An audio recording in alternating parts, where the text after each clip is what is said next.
High low, high low. तो मैं क्या करूँगा, रीटेस्ट में एंट्री बनाऊंगा। ठीक है, अब देखिए कई बार आपने मेरी भी एंट्री देखी होंगी कि टॉप पर होती है। ठीक है, आपने ऑब्जर्व किया होगा कि मैं टॉप पर एंट्री लेता हूँ। तो उसके पीछे कई सारे रीज़न होते हैं। सबसे पहला जो होता है मनी मैनेजमेंट। ठीक है, कि आपका मनी मैनेजमेंट कैसा है, आप मनी मैनेजमेंट में रिस्क कैसे ले रहे हो। तो फॉर एग्जांपल मान के चले कि अगर यहाँ पे मैं $50 का रिस्क लेना चाहता हूँ किसी एक कॉइन में। ठीक है, अगर मैं किसी कॉइन में प्लान कर रहा हूँ और यहाँ पे मेरा अगर $50 का रिस्क है, तो इस $50 को आप कैसे मेंटेन कर रहे हो रिस्क में। ठीक है, आपका रिस्क है $50 का, लेकिन इस $50 को आप किस तरीके से मेंटेन करते हो। अब सबसे पहले तो हमें एक रेजिस्टेंस फाइंड आउट करना है कि इसमें रेजिस्टेंस कहाँ आएगा। ठीक है, अब देखिए अगर आपने एक स्ट्रॉन्गेस्ट रेजिस्टेंस फाइंड आउट किया है, मार्केट में आपकी कमांड होना काफ़ी ज़्यादा ज़रूरी है। अगर आपको मार्केट में नॉलेज आता है काफ़ी ज़्यादा, नॉलेज तो तब आएगा जब आप लोग एक्सपीरियंस करोगे, मतलब कि मार्केट के सामने बैठोगे तो आपको नॉलेज आएगा। अब देखिए एंट्री कैसे बनाते हैं। मार्केट तेज़ी के साथ आया या मार्केट किसी रेजिस्टेंस जोन के पास आया। ठीक है, मार्केट अगर किसी रेजिस्टेंस के पास आता है या फिर किसी जोन के पास आता है, तो ट्रेडर ए, ठीक है, एक ट्रेडर होता है ए वाला क्या करेगा, इसमें से 25%, सॉरी इसमें से 50% का रिस्क यानी कि $25 का रिस्क ले लेगा। यहाँ पे वो क्या करेगा, डायरेक्ट यहाँ पे एंट्री मार देगा। जैसे ही मार्केट इस रेजिस्टेंस जोन को टेस्ट करता है तो वो क्या करेगा, डायरेक्ट एंट्री मारेगा। अब ऐसा क्यों, अब देखिए जब मार्केट आता है रेजिस्टेंस जोन से तो एक प्रोबेबिलिटी होती है या तो मार्केट नीचे गिर सकता है या तो मार्केट इसी रेजिस्टेंस जोन से ऊपर जा सकता है। तो सेम इसने क्या किया, एक प्रोबेबिलिटी है, मार्केट तो प्रोबेबिलिटी है। अगर मार्केट रेजिस्टेंस जोन के पास आ रहा है तो वो क्या कर रहा है, अपने रिस्क में से $25 का वो रिस्क ले रहा है, यानी कि 50% रिस्क ले रहा है।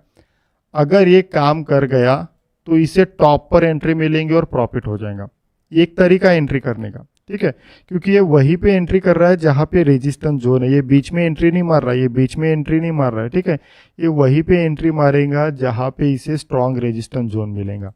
तो जैसे ही मार्केट आता है तो वहाँ पे क्या करेंगे, डायरेक्ट एंट्री मारेगा। तो ये जो ट्रेडर है क्या कर रहा है, यहाँ पे डायरेक्ट एंट्री मार रहा है। उसके बाद बी, ठीक है, दूसरा ट्रेडर क्या होता है, बी। अब बी क्या कर रहा है, यहाँ पे वेट कर रहा है। बी क्या कर रहा है, यहाँ पे वेट कर रहा है। यहाँ पे वो वेट करेगा कि क्या यहाँ पे कोई रिजेक्शन कैंडल बन रही है, क्या यहाँ पे कोई सेलिंग प्रेशर बन रहा है, क्या कैंडल स्टिक के फॉर्म में मुझे यहाँ पे कोई अपॉर्चुनिटी मिल रहा है। तो मान के चले कि यहाँ पे फिर मार्केट नीचे गिरा और यहाँ पे एक इन्वर्टेड हैमर बनाया। ठीक है, यहाँ पे क्या किया उसने, एक इन्वर्टेड हैमर बनाया और उसके बाद वो क्या कर रहा है, यहाँ पे शॉर्ट सेल के लिए प्लान कर रहा है। तो बी ने कब एंट्री बनाए, अब मान के चलते कि यहाँ पे इस कॉइन का अगर फॉर एग्जांपल लेके चलता हूँ, ये $10 का कॉइन है, तो ए ने $10 पे एंट्री बनाई, इसने टॉप लगाए $10 का, तो ए ने $10 पे एंट्री बनाई। अब यहाँ से रिजेक्शन कितना आता है, क्या आता है, ये भी डिपेंड करता है। ठीक है, अब मान के चलते कि मतलब करेक्शन, मतलब यहाँ पे रिजेक्शन बढ़ा नहीं आया, फिर भी मान के चलते कि यहाँ पे $8 तक जो है मार्केट रिजेक्शन लेके नीचे गिरा है, तो बी की एंट्री क्या हो रही है, यहाँ पे $8 पे हो रही है। ठीक है, और तीसरा ट्रेडर होता है सी। तीसरा ट्रेडर क्या होता है, सी होता है। वो क्या करेगा, मार्केट गिरने के बाद एक रिटेस्ट करेगा। मार्केट गिरने के बाद क्या करेगा, एक रिटेस्ट का वेट करेगा और जब एक रिटेस्ट हो जाएगा वो क्या करेगा, यहाँ पे एंट्री बनाएगा। बात समझ आ रही है। तो सी की एंट्री मान के चले लगभग यहाँ पे $9 के आसपास हो गई। ठीक है, अब देखिए कैसे ट्रेडर होते हैं। ये ने डायरेक्ट एंट्री बनाया, बी ने जो है यहाँ पे कैंडलस्टिक के फॉर्म में देखा और सी जो है यहाँ पे रिटेस्ट का वेट कर रहे हैं। ठीक है, तो यही ट्रेडर होते हैं मार्केट में। आपने देखा होगा कोई कैंडलस्टिक पैटर्न के बेसिस पे ट्रेड लेता है, कोई डायरेक्ट रेजिस्टेंस पे ले रहा है, कोई रिटेस्ट पे ले रहा है। हम जो है रिटेस्ट का वेट करते हैं जिसमें रिस्क कम हो जाता है। ठीक है, अब स्टॉप लॉस जो है तीनों में हिट हो सकते हैं। ए ने एंट्री किया तो इसकी भी प्रोबेबिलिटी है स्टॉप लॉस हिट होने की, बी ने जो एंट्री किया इसकी भी प्रोबेबिलिटी है स्टॉप लॉस होने की, और सी ने जो एंट्री किया इसकी भी प्रोबेबिलिटी है स्टॉप लॉस होने की। लेकिन अगर ये जब एंट्री मार रहा है तो वो भी रिस्क ही ले रहा है। तो ये ने तो 10 पे एंट्री मारा और ये क्या कर सकता है, 8 पे ही तो प्रॉफिट बुक कर सकता है।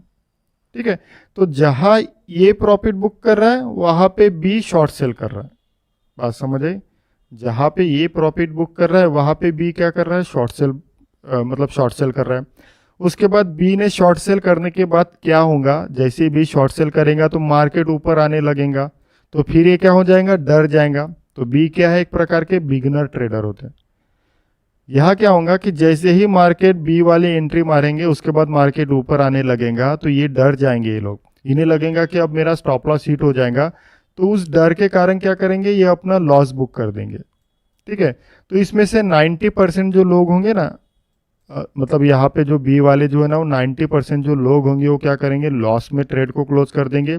और जैसे ही ये लोग ट्रेड क्लोज करना स्टार्ट कर देते हैं ना, तो ये जो रीटेस्ट हुआ है, इस रीटेस्ट पे क्या होंगे, शॉर्ट सेल की पोजीशन एग्जीक्यूट होना स्टार्ट हो जाएंगी। आई बात समझ में कि मार्केट किस तरीके से काम करता है। तो यहाँ पे क्या होगा, शॉर्ट सेल की पोजीशन एग्जीक्यूट होना स्टार्ट हो जाएंगे, और ये जो सी होते हैं ये रीटेस्ट पे एंट्री मार रहे हैं। तो इसीलिए मार्केट आपने ऑब्जर्व किया होगा कि फर्स्ट वे पे मार्केट डंप नहीं होता है ज़्यादा, हमेशा मार्केट रीटेस्ट होने के बाद ही मार्केट, मतलब बड़ी बड़ी जो रैली होती है ना वो यहाँ पे होती है। क्यों, क्योंकि बी वाले यहाँ पे एग्जिट करना स्टार्ट कर देते हैं। ये वाला ऑलरेडी टॉप पे ले चुका है तो वो बड़े टारगेट के लिए नहीं रुकेगा। ठीक है, ऑलरेडी उसे बड़ा टारगेट मिल चुका है। तो इस तरीके से जो है एंट्री बनती है। तो इन तीनों में से आपको किसी एक पे कमांड हासिल करनी है और उसी पे आपको कामकाज करना है। आई बात समझ में। अगर आप डायरेक्ट एंट्री बनाना चाहते हो तो इस तरीके से आप रिस्क लेके एंट्री बना सकते हो। अगर आप इस तरीके से एंट्री बनाना चाहते हो तो आपको इस पे कमांड हासिल करनी पड़ेगी, मार्केट के हर पहलू को समझना पड़ेगा। और सी क्या होता है, रीटेस्ट पे एंट्री करता है। वो चेक करता है कि क्या रेजिस्टेंस फेस किया मार्केट ने, अगर हाँ यहाँ पे रेजिस्टेंस फेस किया है तो वेट करेंगे रीटेस्ट का, और रीटेस्ट पे यहाँ पे एंट्री बनाएगा और फिर मार्केट फॉल होगा, जैसे अभी रिसेंटली यहाँ पे देखिए। ठीक है, एक दिखा देता हूँ, जैसे यहाँ देखिए दिखाई दे रहा है। ठीक है, तो इसमें क्या हुआ, कब एंट्री बना है, यही अभी रिसेंटली पंप हुआ है। ठीक है, अब आप इसे थोड़ा मैं मिटा देता हूँ पूरा ही। ठीक है, इसी में देखिए अब क्या है, ये एक रेजिस्टेंस जोन है। ठीक है, इसे थोड़े बड़े टाइम फ्रेम से हम लोग देखते हैं। ठीक है, यहाँ देखिए ये ने क्या किया, यहाँ पे एक रेजिस्टेंस जोन को ड्रॉ किया और उसने देखा कि मुझे एग्जैक्टली कहाँ पे शॉर्ट सेल बनाना है। ठीक है, अब देखिए जैसे ही मार्केट यहाँ पे आया तो उसने क्या किया होगा, यहाँ पे शॉर्ट सेल किया होगा। अब देखिए दिखाई दे रहा है, टॉप पे एंट्री। अब ऐसे ही शॉर्ट सेल किया, उसके बाद देखिए इतना मार्केट नीचे गिरा है तो वो रुकेगा क्यों, उसे तो प्रॉफिट हो चुका है। ठीक है, अब दूसरा क्या होगा, ट्रेडर की वो कैंडलस्टिक के फॉर्म में देखेगा। तो हो सकता है जैसे यहाँ देखिए ये एक डॉज है और ये रेड कैंडल, तो यहाँ पे एंट्री मारेगा। ठीक है, वो यहाँ पे एंट्री मारेगा। तीसरा ट्रेडर क्या हो सकता है कि वो रीटेस्ट देखेगा और वेव देखेगा, जो कि हम देखते हैं, हाई लो हाई लो। तो मैं क्या करूँगा, रीटेस्ट में एंट्री बनाऊंगा। ठीक है, अब देखिए जैसे रीटेस्ट में एंट्री बनी उसके बाद ही देखिए बैक टू बैक गिरना स्टार्ट हुआ है, क्योंकि यहाँ पे काफ़ी लोगों को समझ आ गया कि मार्केट अब रीटेस्ट कर सकता है। ठीक है, अब देखिए जैसा मैंने बताया था ना, अब जिन्होंने यहाँ पे एंट्री बनाई है, थोड़ा मिटा देता हूँ। ठीक है, जिन्होंने यहाँ पे जैसा मैंने कहा ना कैंडलस्टिक के फॉर्म में एंट्री बनाएंगे तो मार्केट क्या होगा, रीटेस्ट होगा। तो ये कौन है, ये बी वाले हैं। ठीक है, अब देखिए जैसे ही उन्होंने एंट्री बनाई मार्केट ऊपर जाने लगा, तो फिर वो लोग क्या हो जाएंगे, डर जाएंगे। ठीक है, उन्हें लगेगा कि अब मेरा एसएल लेके जाने वाला है, तो क्या करेंगे, डर के कारण यहाँ पे पोजीशन एग्जीक्यूट करना स्टार्ट कर देंगे। भले ही उन्होंने स्टॉप लॉस लगा के रखा है, फिर भी वो क्या करेंगे, स्टॉप लॉस तक नहीं रुकेंगे, वो वेट नहीं करेंगे, वो बीच में ही निकल जाएंगे। और उसके बाद देखिए मार्केट नीचे गिरा तो फिर पछताएंगे। तो ये चीज़ें कितने लोगों के साथ होती है बताइए, तो कि यही चीज़ें होती है मोस्ट ऑफ लोगों के साथ। तो इसे कहते हैं फेयर। ठीक है, बिगनर लोग डरेंगे, मतलब बिगनर लोग जो है जब अपनी पोजीशन क्लोज करेंगे तभी शॉर्ट सेल की पोजीशन एग्जीक्यूट होना स्टार्ट हो जाएंगी।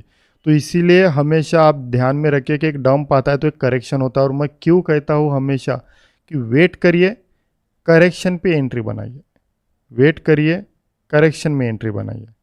ठीक है, तो इसीलिए जब मार्केट पंप हो रहा है तो इसका मतलब ये नहीं है कि मार्केट अब ऊपर ही जाएगा। हो सकता है कि इतना बड़ा फॉल हुआ तो उसका करेक्शन भी कर रहा है, तो यहाँ पे एंट्री बनाओगे तो डायरेक्ट प्रॉफिट होगा। जैसे यहाँ देखिए मैं जो स्ट्रैटेजी यूज़ करता हूँ, तो देखिए यहाँ पे डायरेक्ट एंट्री बनती है और उसके बाद देखिए बैक टू बैक मार्केट नीचे गिरा है, ये एरिया शॉर्ट सेल का, और उसके बाद देखिए तो यहाँ करेक्शन ही नहीं हुआ, क्योंकि ऑलरेडी मैं करेक्शन पे एंट्री बना रहा हूँ ना।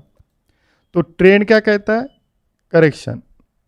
तो यहाँ एंट्री होनी चाहिए आपकी, ना कि यहाँ पे एंट्री, डाउन ट्रेंड यहाँ पे एंट्री होनी चाहिए, ना कि आपकी यहाँ पे एंट्री।